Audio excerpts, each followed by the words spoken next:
नमस्कार मित्रों, आप सभी का स्वागत है मेरे चैनल वी मस्ट इंस्पायर्ड में। मित्रों, कहानी शुरू करने से पहले मैं आप सभी से एक निवेदन करना चाहती हूँ। अगर आपको मेरी कहानी अच्छी लगे तो मेरी कहानी को लाइक, शेयर और मेरे चैनल को सब्सक्राइब करना ना भूलिएगा। धन्यवाद।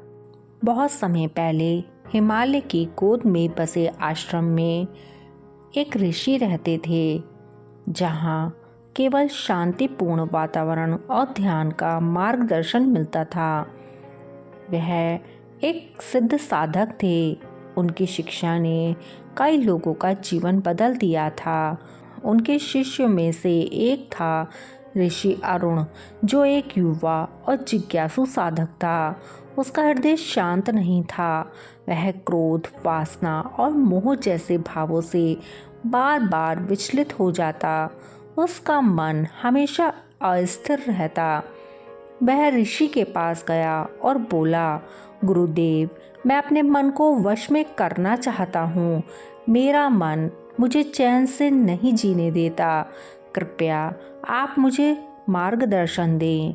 ऋषि ने मुस्कुराते हुए कहा, अरुण, मन को वश में करना सरल नहीं है, लेकिन ये इतना असंभव भी नहीं। यह तप, धैर्य और अभ्यास से ही संभव है। क्या तुम यह सब करने के लिए तैयार हो? अरुण ने उत्तर दिया, गुरुदेव, मैं किसी भी कठिनाई का सामना करने के लिए तैयार हूँ। अब ऋषि ने अरुण को एक कार्य दिया। उन्होंने कहा, तुम एक एकांत जगह पर जाकर अपने मन का निरीक्षण करो। जो भी विचार तुम्हारे मन में आए, उन्हें बिना रोके देखो, समझो वे कहाँ से आ रहे हैं, कहाँ से उत्पन्न हो रहे हैं। यह कार्य तुम्हें 7 दिनों तक करना होगा। अब अरुण ने यह कार्य करना शुरू कर दिया। वह एक गुफा में जाकर बैठ गया और अपने विचारों का निरीक्षण करने लगा। पहले दिन उसके मन में बहुत से विचार आए। भूतकाल की यादें, भविष्य की चिंताएं और अनियंत्रित इच्छाएं। वह विचलित हो गया, सोचने लगा, यह तो असंभव है, मेरा मन शांत हो नहीं रहा। लेकिन उसने हार नहीं मानी। धीरे धीरे उसने देखा कि उसके विचार उसकी इच्छाओं और भय से जुड़े हुए थे। 7वें दिन तक वह समझने लगा कि उसका मन केवल उन्हीं चीज़ों पर केंद्रित होता है जिनसे वह लगाव या घृणा करता है। जब वह ऋषि के पास लौटा तो उसने कहा, गुरुदेव, मैंने देखा मेरा मन उन्हीं चीज़ों पर टिकता है जिनसे या तो मैं प्रेम करता हूँ या फिर डरता हूँ। इसका क्या अर्थ है? अब ऋषि ने कहा, यह सही है अरुण, मन को वश में करने का पहला कदम है इसे समझना। अब अगला पाठ यह है कि तुम इन भावनाओं से ऊपर उठो। अब ऋषि ने उसे एक अन्य कठिन कार्य सौंपा। उन्होंने कहा, तुम आश्रम के पास की नदी पर जाओ, 1 सप्ताह तक वहीं रहो, लेकिन याद रखना, तुम्हें किसी भी चीज़ से मोह नहीं करना है, न खाने से, न पानी से और न ही अपनी कुटिया से। अरुण ने यह काम स्वीकार कर लिया। वह नदी के किनारे गया और वहाँ एक छोटी सी कुटिया बनाकर रहने लगा। पहले दिन वह नदी की सुंदरता और शांत वातावरण से प्रभावित हो गया, लेकिन कुछ ही दिनों में उसे कुटिया से लगाव हो गया। वह हर समय इसे साफ करने और सजाने में व्यस्त रहता था। एक दिन नदी में बाढ़ आ गई, उसकी कुटिया बह गई। अरुण को गुस्सा आ गया। उसने सोचा, यह नदी कितनी निर्दयी है, इसने मेरी मेहनत को नष्ट कर दिया। लेकिन तभी उसे ऋषि की बात याद आई, मोह से मुक्त हो जाओ। अब अरुण ने गहरी सांस ली, अपने गुस्से को शांत किया और समझा कि वह वस्तुओं से लगाव के कारण ही दुखी हो रहा था। उसने अगले कुछ दिन नदी के किनारे बिना किसी कुटिया के बिताए और मोह त्यागने का अभ्यास किया।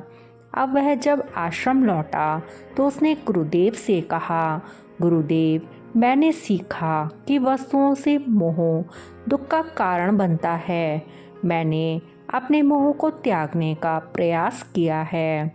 अब ऋषि ने कहा, तुमने बहुत अच्छा किया अरुण, लेकिन अभी भी तुम्हें अपने मन को पूरी तरह से वश में करना सीखना है। अगला पाठ और भी कठिन होगा। अब ऋषि ने उसे ध्यान लगाने का अभ्यास सिखाया।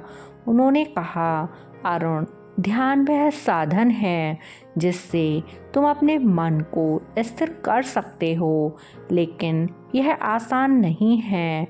तुम्हें प्रतिदिन गहरे ध्यान में बैठना होगा और अपने विचारों को शून्य में विलीन करना होगा। अब अरुण ने ध्यान करना शुरू कर दिया।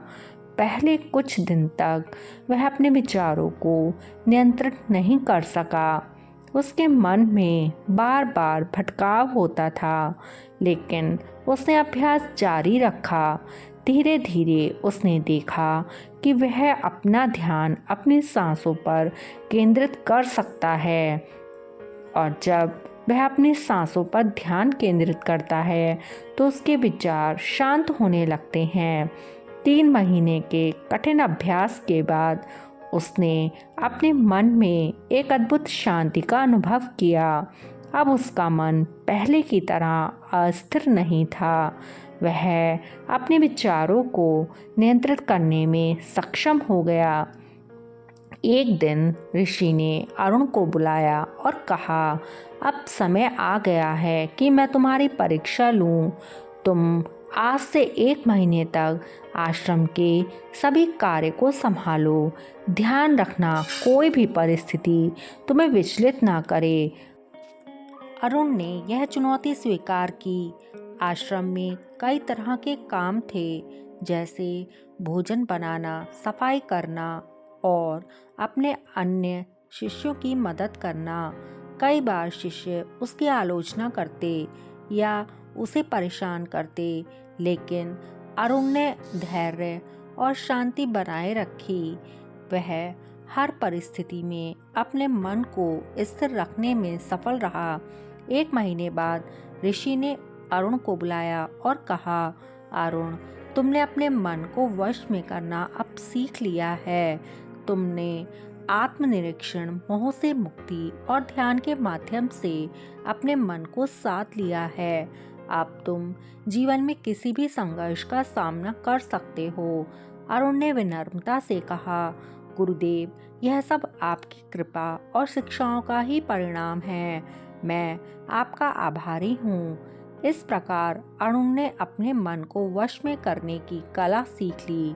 मित्रों, यह कहानी हमें सिखाती है कि आत्मनिरीक्षण, मोह से मुक्ति और ध्यान के माध्यम से तुम अपने जीवन के किसी भी संघर्ष का सामना कर सकते हो। अरुण ने विनम्रता से कहा, गुरुदेव, यह सब आपकी कृपा और शिक्षाओं का ही परिणाम है। मैं आपका आभारी हूँ।